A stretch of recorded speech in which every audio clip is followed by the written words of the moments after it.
السلام علیکم ورحمۃ اللہ وبرکاتہ۔ امید کرتا ہوں کہ آپ حضرات خیریت سے ہوں گے۔ ناظرین، کے 6 نمبر میں سارا دین ہے، تو چلیے اس کی جانکاری کے لیے میں آپ حضرات کے سامنے دارالعلوم دیوبند کا فتویٰ پیش کر رہا ہوں۔ تو چلیے فتویٰ دیکھ لیتے ہیں۔ چنانچہ کسی سائل نے دارالعلوم دیوبند سے سوال کیا ہے، مفتی صاحب، دعوت و تبلیغ میں جو 6 نمبر ہے، میں نے سنا ہے کہ پورا دین نہیں ہے، تو اس کے علاوہ پورا دین کیا ہے؟ براہ کرم بتلائیے، جزاک اللہ۔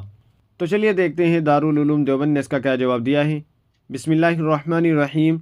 قرآن و حدیث، اجماع و قیاس سے جس قدر احکام و مسائل ثابت ہے اور وہ لاکھوں کی تعداد میں ہے، صرف 6 باتیں کیوں کر پورا دین ہو سکتی ہیں؟ وہ تو صرف 6 باتیں ہیں۔ دین کی تبلیغ و دعوت کا پورا کام وہی کر سکتا ہے جو بہترین عالم ہو۔ جاہل لوگ جو نہ قرآن کو سمجھتے ہیں، نہ حدیث کو سمجھتے ہیں، نہ اجماع و قیاس کے مسائل کو سمجھتے ہیں، حتیٰ کہ ہمارے پورے دین کے احکام و مسائل جس زبان میں ہیں، یعنی عربی زبان، اسے بھی نہیں سمجھتے ہیں، وہ کیسے پورے دین کی تبلیغ کر سکتے ہیں؟ اس لیے دعوت و تبلیغ کا اصل کام علماء اکرام کا ہے۔ واللہ تعالی علم۔ دارالفتہ، دارالعلوم دیوبند۔ ناظرین، امید ہے کہ مسئلہ آپ کی سمجھ میں آ گیا ہوگا۔ تو چلیے پھر ملتے ہیں کسی دوسری ویڈیو میں۔ السلام علیکم ورحمۃ اللہ وبرکاتہ۔